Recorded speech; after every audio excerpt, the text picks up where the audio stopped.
क्या एक लड़की की जिंदगी सिर्फ एक इल्जाम से बर्बाद हो सकती है? और अगर वो बेकसूर हो, तो क्या कोई इसकी सच्चाई पर यकीन करेगा? आज का वाकया आपको हिलाकर रख देगा। नाजरीन, आज हम बात करने जा रहे हैं एक ऐसे ड्रामा सीन की जहां मोहब्बत, इल्जाम और इंतकाम एक साथ टकरा जाते हैं। ये कहानी है जहां आरा की, जिसकी जिंदगी एक लम्हे में बदल जाती है। आज हम देखेंगे कि असल हकीकत क्या है, कौन सच बोल रहा है और कौन खेल रहा है एक खतरनाक खेल। इस पूरी कहानी का आगाज एक पुरअसरार कत्ल से होता है, जिसकी गवाह खुद जहां आरा बनती है। वो अदालत में खड़े होकर सच बोलने का फैसला करती है, हालांकि उसे अच्छी तरह मालूम है कि उस सच की कीमत इसकी अपनी जिंदगी भी हो सकती है। ये एक मजबूत किरदार की निशानी है, लेकिन यही फैसला इसके लिए मुसीबतों का दरवाजा खोल देता है। दूसरी तरफ सुरमत, जिस पर कत्ल का इल्जाम लगता है, अपनी बेगुनाही की दहाइयां देता नजर आता है। पुलिस इसे गिरफ्तार कर लेती है, लेकिन यहाँ सवाल ये पैदा होता है कि क्या वाकई वो कसूरवार है या कोई और खेल खेल रहा है।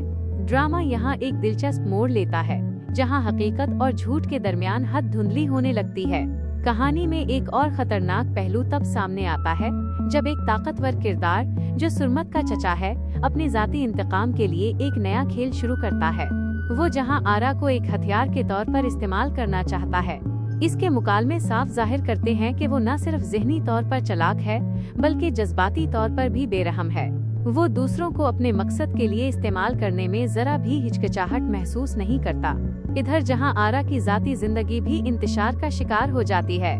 उसकी शादी जल्दी में करवा दी जाती है, बगैर किसी मुनासिब तैयारी के। ये फैसला उसके वालिद की मजबूरी और खौफ को जाहिर करता है। वो अपनी बेटी को एक मुश्किल सूरत हाल से निकालने के लिए जल्दबाजी करते हैं, लेकिन यही जल्दबाजी आगे चलकर एक बड़ी तबाही का सबब बनती है। निकाह के फौरन बाद एक शख्स आकर सबके सामने जहां आरा के किरदार पर सवाल उठा देता है। वो दावीज करता है कि जहां आरा का उसके साथ ताल्लुक रहा है, और इस इल्जाम के साथ ही पूरा माहौल बदल जाता है। जहां आरा बार बार अपनी बेगुनाही की कस्में खाती है, लेकिन बदकिस्मती से कोई उसकी बात सुनने को तैयार नहीं होता। यहाँ सबसे अहम किरदार शाहजहां का है, जो बगैर मुकम्मल तहकीक के सिर्फ अपनी आंखों देखी बात पर यकीन कर लेता है। वो जहां आरा को समझने के बजाय इसे फौरन कसूरवार ठहरा देता है। इसका ये फैसला न सिर्फ इसके अपने किरदार की कमजोरी को जाहिर करता है, बल्कि मुआशरे की इस सोच को भी नुमाया करता है, जहां औरत की बात को अक्सर नजरअंदाज कर दिया जाता है। तलाक का मंजर इंतहाई जज्बाती और तकलीफदेह है, जहां आरा की तमाम उम्मीदें एक लम्हे में टूट जाती हैं।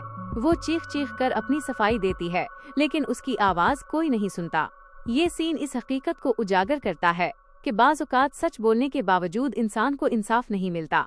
ड्रामे की सबसे बड़ी ताकत इसकी कहानी की पेचीदगी और किरदारों की गहराई है। हर किरदार अपने अंदर एक अलग कहानी रखता है, लेकिन इसके साथ साथ एक कमजोरी भी नजर आती है कि बाज़ जगहों पर फैसले बहुत जल्दी किए जाते हैं, खास तौर पर निकाह और तलाक जैसे अहम मामलात में। पब्लिक रिएक्शन की बात करें तो नाजरीन इस वक्त दो हिस्सों में तकसीमें नजर आती हैं। कुछ लोग जहां आरा को मजलूम समझ रहे हैं, जबकि कुछ उसके किरदार पर सवाल उठा रहे हैं। सोशल मीडिया पर उस सीन ने जबरदस्त बहस छेड़ दी है और हर कोई अपनी अपनी राय दे रहा है। मजमूई तौर पर ये कहानी हमें ये सोचने पर मजबूर करती है कि क्या हम वाकई सच को पहचान पाते हैं या सिर्फ वही मान लेते हैं जो हमें दिखाया जाता है। और सबसे अहम सवाल ये है कि क्या जहां आरा वाकई बेकसूर है या अभी कहानी में कोई बड़ा राज छुपा हुआ है। नाजरीन, ये थी आज की दिलचस्प कहानी जिसने सबको हैरान कर दिया है। ऐसे ही मजीद ड्रामा अपडेट्स और तज्जियों के लिए ड्रामा नगर को सब्सक्राइब करना ना भूलें। अब आप बताएं, क्या जहां आरा वाकई बेकसूर है या वो कुछ छुपा रही है?